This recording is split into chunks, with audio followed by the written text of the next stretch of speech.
An old veteran sat quietly in a diner, but was mocked for his faded tattoo and asked to leave because he made others uncomfortable. No one knew the truth until a young Navy SEAL walked in, saw the tattoo on his arm, and froze. What happened next shocked everyone. In the quiet town, the diner was alive with voices, the clatter of silverware, and the smell of bacon and coffee drifting through the air.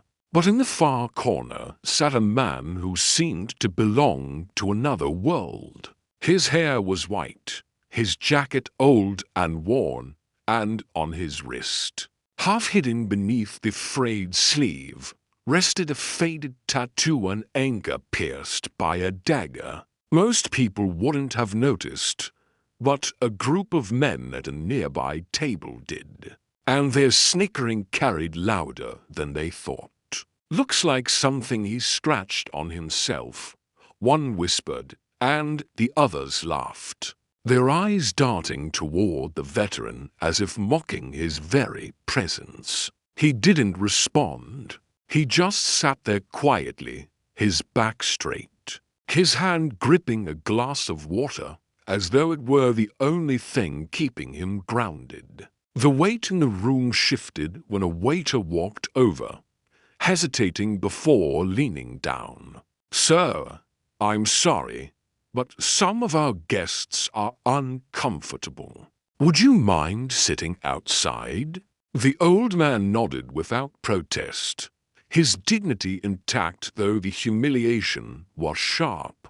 As he gathered his tray, balancing his cane and his meal with careful effort, the laughter rose again, and then the door opened.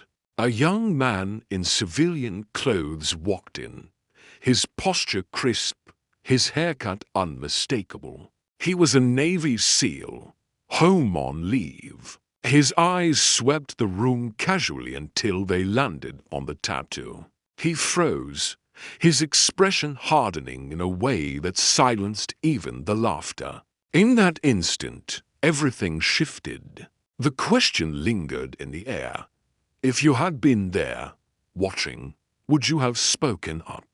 Or turned away like everyone else? At home, his life was as modest as the jacket he wore on his back. A small rented room above an aging garage, walls lined with tools he could no longer fully use, and a single armchair where he spent his evenings. His pension barely covered rent and medicine, and every bill forced a choice between comfort and survival. He never complained, not even when the heater broke in the winter or when the landlord raised the rent by a few dollars. He moved through his days quietly, unnoticed, like a shadow slipping across the sidewalk. What most people never saw was the metal prosthetic that carried him, a silent reminder of a landmine he had stepped on decades ago, while guiding his unit through hostile ground. The leg was worn now, the joint squeaking when he climbed stairs, but he refused charity, fixing it himself when it failed, even if it meant limping for weeks. Meals were simple toast, eggs, sometimes just a bowl of soup, yet he ate them with the same discipline he once gave to rations in the field. Neighbors called him the old man with the limp, never knowing the medals he never wore, the scars he never showed. And in that anonymity lived a quiet injustice. He had given everything once, yet walked now as if forgotten by the very world he helped protect. There was a time when the man in the corner was not invisible, but part of a brotherhood that thrived on silence, secrecy, and unshakable trust. The tattoo on his wrist was not decoration. It was the mark of a covert SEAL unit known only to those who carried it. 8 men in all, bound by a symbol they had created together, a dagger through an anchor, etched into their skin as a reminder that they were the ones who carried others when storms raged. He was not the loudest or the strongest, but he was steady, the one they trusted when maps failed and chaos closed in. His gift was memory, an ability to recall routes and details others overlooked. And in war, that talent meant survival. It was on a mission along the Laotian border that his steadiness was tested beyond imagination. The task was simple in theory: secure a supply route, move men and medicine through territory crawling with mines. He walked with his closest friend, James, who kept a photograph of a diner tucked in his pocket, swearing that when they returned, the first round of burgers would be on him. But the ground betrayed them. The explosion came without warning, tearing through the morning calm and throwing bodies into the air. Pain consumed him as he looked down and saw what was left of his leg.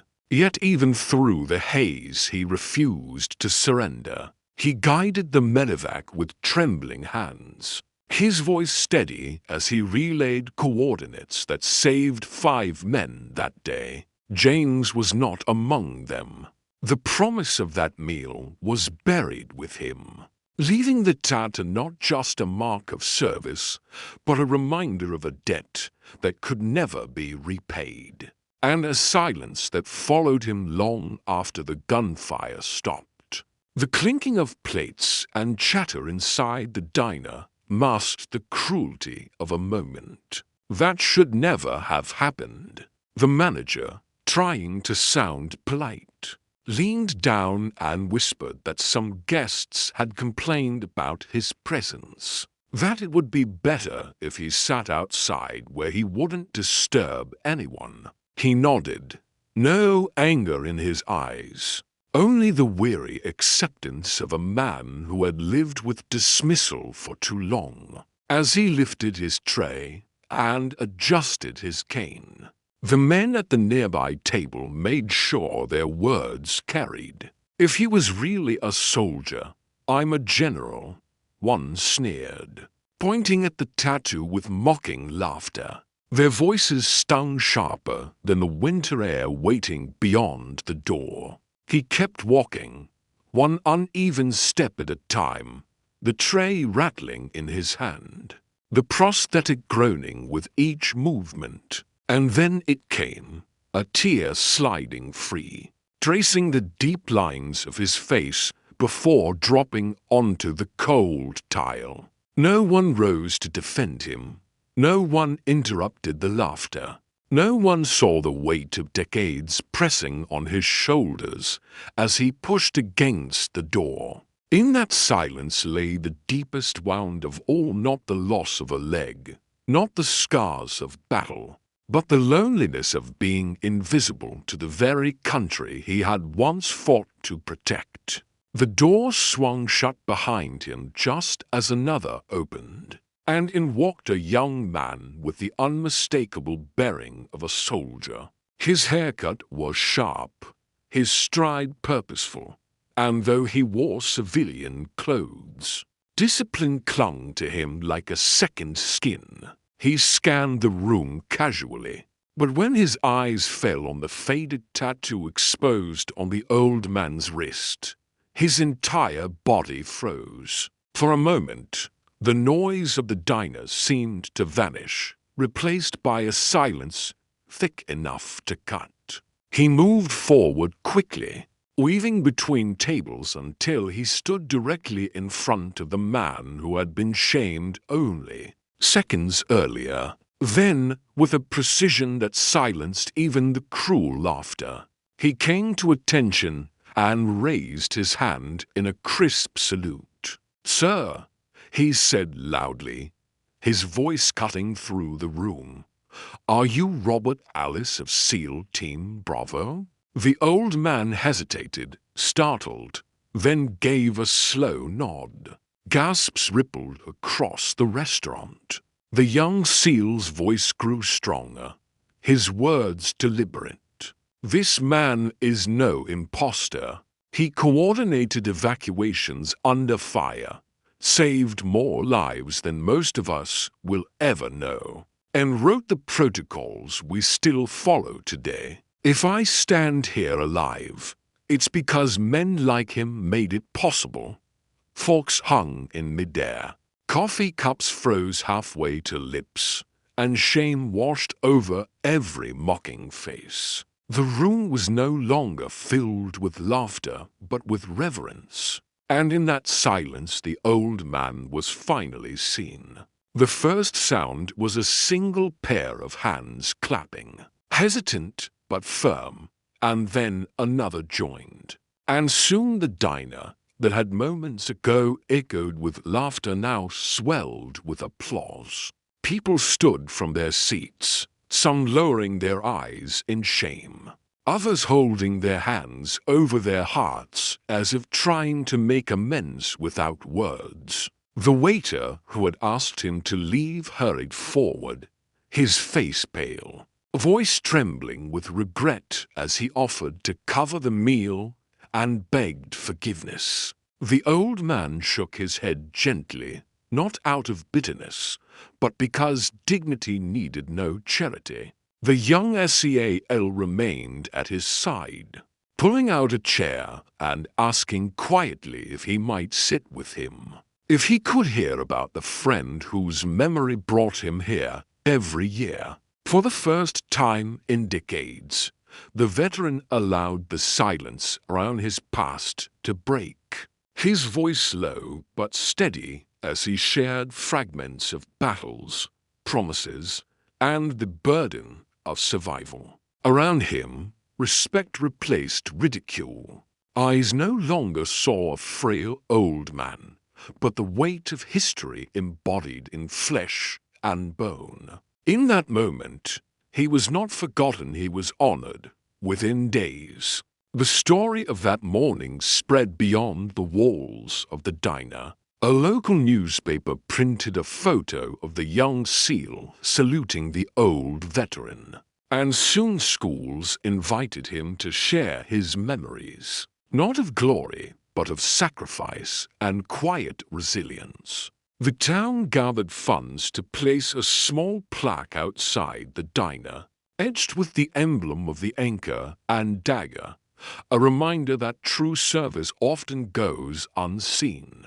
For a man who had walked through life unnoticed, the recognition felt less like fame and more like justice finally catching up.